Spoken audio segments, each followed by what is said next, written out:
So as I was mentioning, the EHRS and pulling data for the informatics team to properly evaluate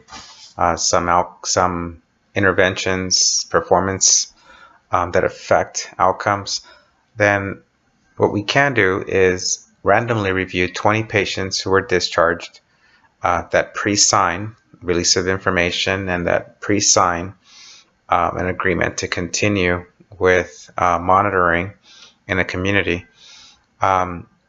We can go ahead and look whether or not the entries were done addressing all healthcare and SDOH needs prior to release. And some of those examples may include at 90, 60, 45, 30, and 15 days. We can evaluate whether or not the direct link and handoff completed within what was done within 30 days of release as evidenced by the documentation, and that could be truly the highest indicator, because if a direct link was accomplished, then we can better evaluate the outcome as they transition to the community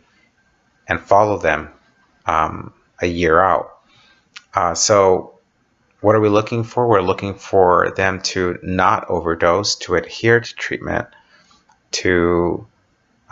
remain in remission and not relapse, and to avoid the negative criminal type behavior that is associated with trying to obtain the drug out in the community. But we have to make sure that this is done with somebody who is realistically following the patient, such as the Department of Paroles or a peer community navigator that may be a social worker working with the county and addressing the needs of the individual, or at a minimum facilitating as a resource.